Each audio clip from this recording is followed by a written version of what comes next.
Hey everyone, JCS StarCraft here, bringing you Game 4 of the Best of 5 Finals between Naama and Mana for the Go4SC2 number 35 Weekly Cup. Action getting started here on Steps of War with Mana spawning as the blue Protoss in the upper right hand corner and Naama going to be spawning as the red Terran in the bottom left hand corner. Right now Mana is up 2-1 in the series. Both players doing an incredible job with constant harassment and pressure.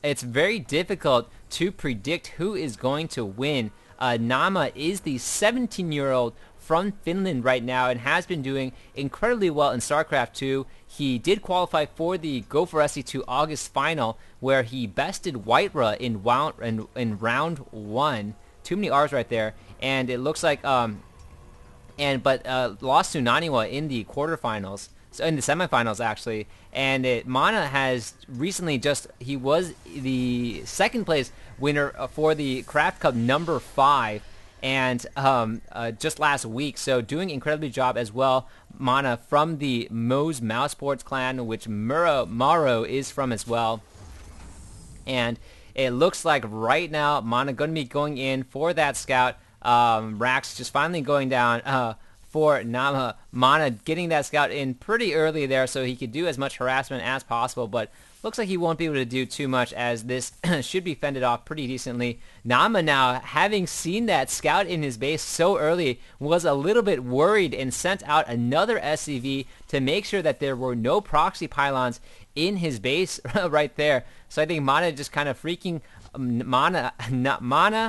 freaking Naama out for just a second in the early game, and now just going to be retreating with that probe. I don't think there's going to be anything tricky going on right now from Mana. Mana has been going with a 3-gate robo for most of the games and just kind of either adding some Colossi to the mix or going straight for Templars in the last game. And right now I'm going to be getting out that first Marine and finally getting rid of this probe in the base.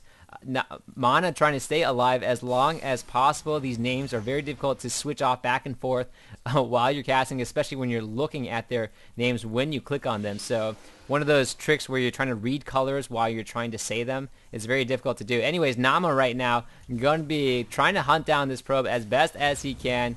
And Mana doing a great job just trying to keep it alive at this point. So right now, Mana going to be going with what looks like a pretty standard opening as well. Does have that Zealot out for potentially any sort of early pressure or just to have it around in case the Marine is about to push in. Now I'm going to be setting up the bunker right here as well. A great spot on Steps of War as it does does splash a ton of damage to any sort of incoming slow-moving Protoss forces. So first Stalker is going to be out for Mana, and it looks like I think he probably went for that late orbital. Naama has been going with the orbital on 16 instead of 15 so that he can at least make up the early ground in terms of harvesting and really try to poke away later in the game to establish some sort of economic dominance all the way down the line. And it looks like the rally point for the bunker being pushed out all the way to about here right now in case anything, just trying to scout for any sort of proxy pylon on his base. Getting the factory down already, and looks like he might be going for a possible fast expand. Hasn't thrown down the starport just yet at his base, so not entirely sure. Might just be trying to pump out units as much as possible to hold off against any sort of early pressure or early push from his opponent. It looks like there is a Stargate coming down for Mana, so we might be seeing, is it Phoenix's? Yeah, Phoenix play from Mana at this point. Phoenix's, once they're microed very well, do a ton of damage. The observer did notice that right now and is throwing that down. So a change of pace for Mana, instead of going with that 3-gate robo that he normally does, looks like a 2-gate Stargate right now.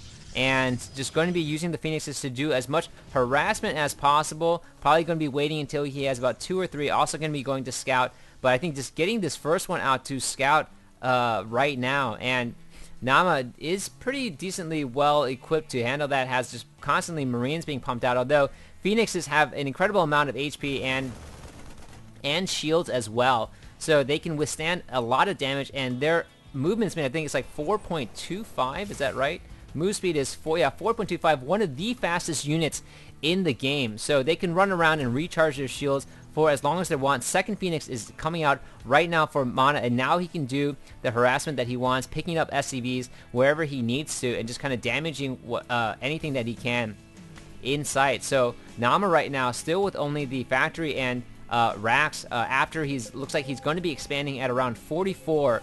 So making sure that everything's okay right now, and Naama making sure that his opponent hasn't gone for a fast expand as well. This SCV unfortunately will die a very quick death, and multiple Phoenixes out on the map about to go in and do the harassment. Looks like they will be able to pick up this SCV if they see it, and yes they will. So the command center is halted for the moment. One of the reasons you don't want to build your command center all the way out here is that it is a little bit defenseless, and looks like the Marines are going to try to hunt down as best they can.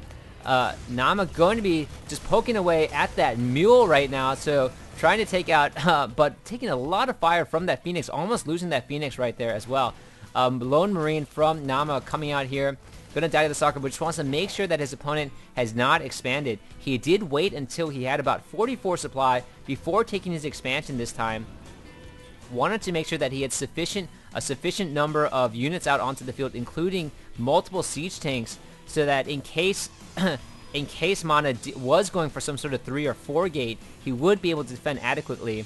But now just opting to get his expansion down and throwing down what looks like a few more Raxes to reinforce as well. So Phoenix play right now from Mana, and now he has even more Phoenixes in the air. That Phoenix is dangerously low on HP, had all its shields taken down from the Marines, and that command center has been delayed twice now from Mana. So Mana going to be able to get his Nexus up relatively even with Naama, even though Naama expanded far earlier than his opponent. So great job and great harassment from the Phoenixes from Mana.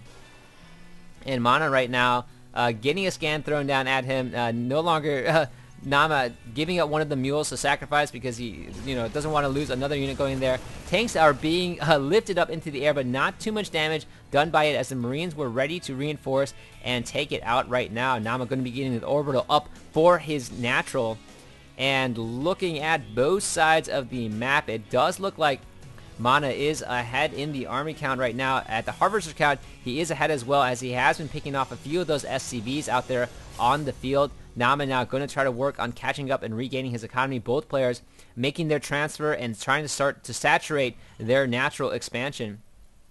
So Phoenix is still hanging around. Phoenix is doing an incredible job keeping the scout going, and he is Naama has decided to turtle early on while he's defending his natural expansion and trying to get his unit count up as much as possible here. SCV is going down, so Mana doing a great job slowing down Naama from building everything. Has delayed the command center twice and was able to catch up right there as these Phoenixes fly away right now. All the while, it looks like he's going to be going with charge lots and the Templar combination to throw down his opponent. Doesn't really want to lose Colossus again to the Vikings in the air.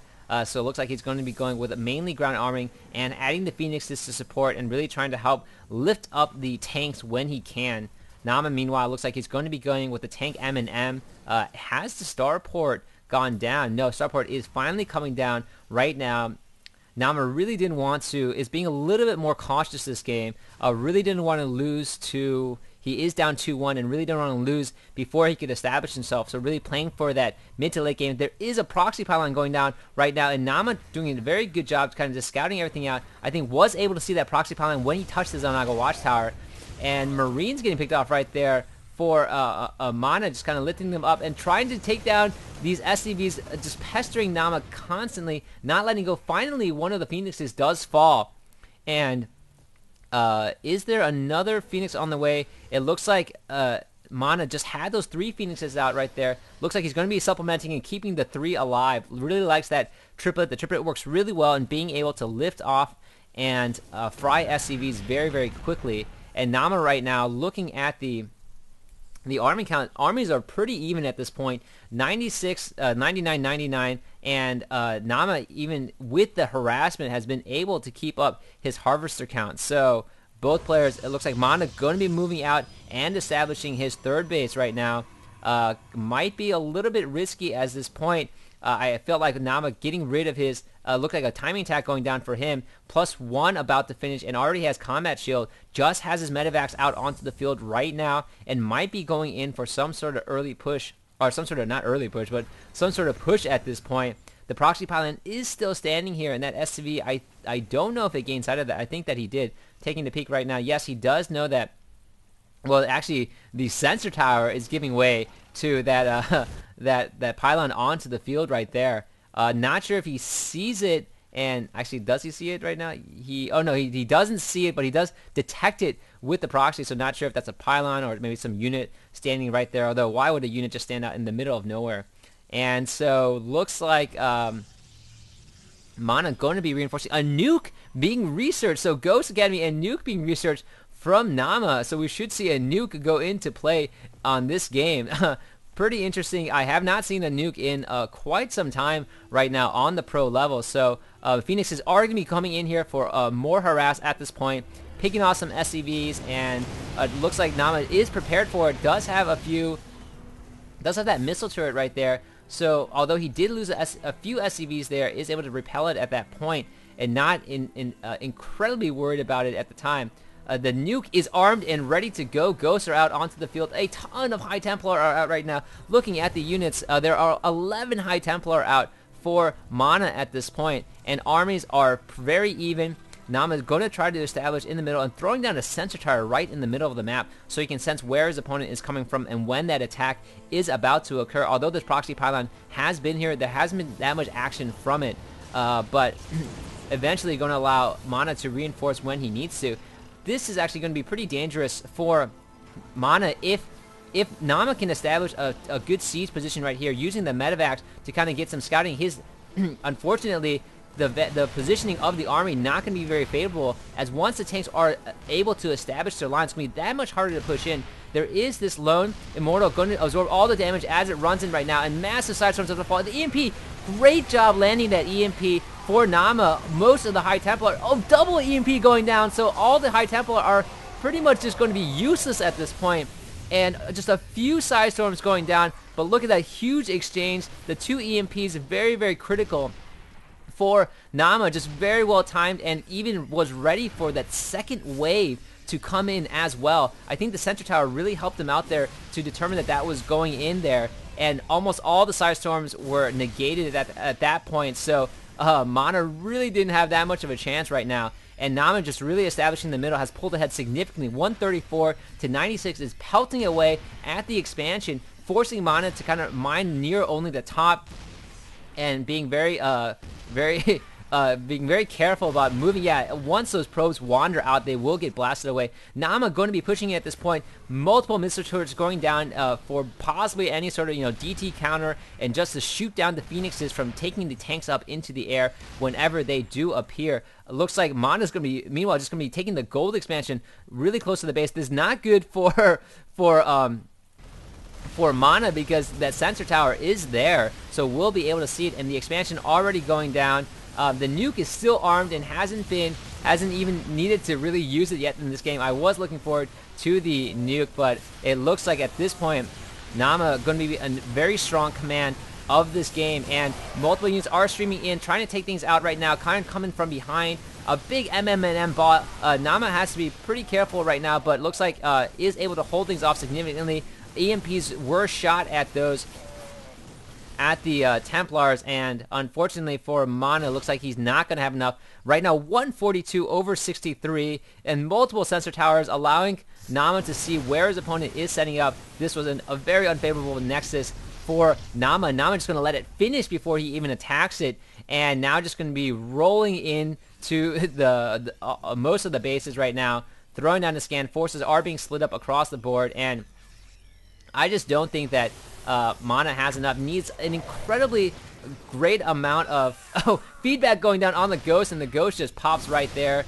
That High Templar was way out of position. Tank already established right now, and it looks like multiple feedback going down on the Ghost, so the Ghost unable to throw it down, but a GG going down from Mana. So great job from Naama. The decisive victory was the multiple well-timed EMPs. So we are going to the ace match. This has been JC of StarCraft, and I'm signing off.